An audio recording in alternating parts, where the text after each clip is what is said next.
Bonjour, I'm Robin Benway. I am the author of Emmy and Oliver, and I am so thrilled that Natan asked me to answer some questions about Emmy and Oliver and to talk to you a little bit today. Emmy and Oliver is about a boy, Oliver, who is kidnapped by his father in a custody dispute when he is 6 and comes home at the age of 16. They find him and he comes back home. His next door neighbor is Emmy. They were best friends growing up until he disappeared. They were born on the same day, they were the same age, and when Oliver comes home, Emmy sort of assigns herself the role of helping him remember his life before he was kidnapped. They have to sort of rekindle their friendship, and their friendship becomes a little bit more than friendship. So I have some questions here. Let me see what the first one is. It says, your latest novel, Emmy and Oliver, deals with a strong theme and an unusual subject. The tone is quite different from your other novels, more dramatic, more realistic. Why did you choose to do this, and where did the idea for this novel come from?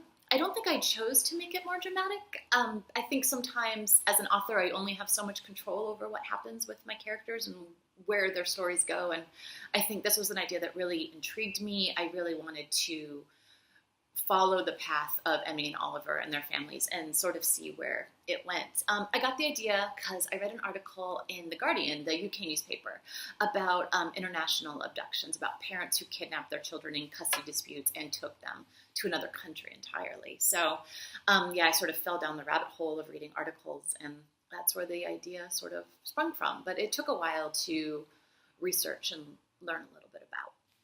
Okay, question number 2. The main protagonists from all your novels are teenagers.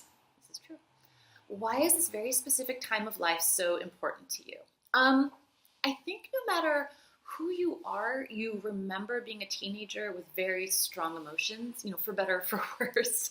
For me, it was a little bit worse. I just wanted to grow up. I just wanted to be an adult. I didn't really like being a teenager.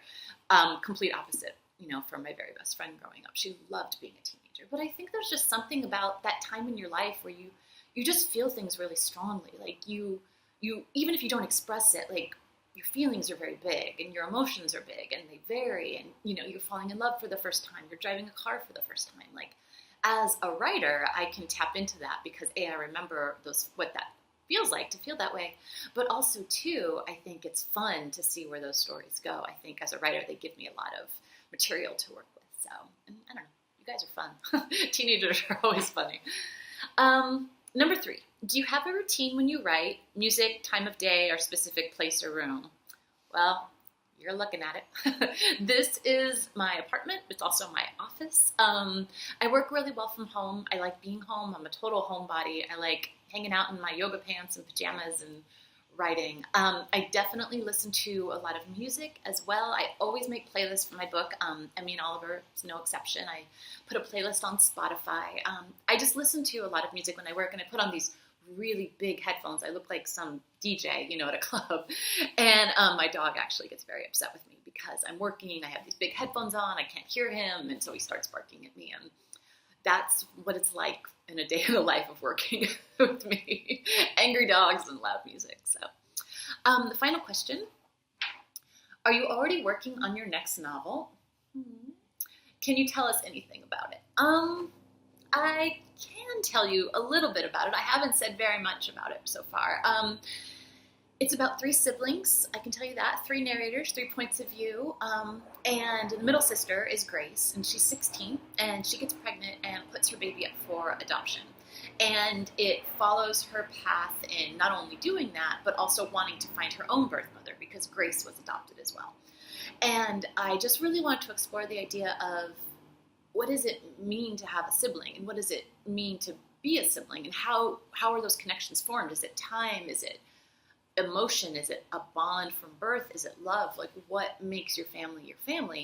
And I really wanted to look at that. So I hope I can tell you more a little bit sooner.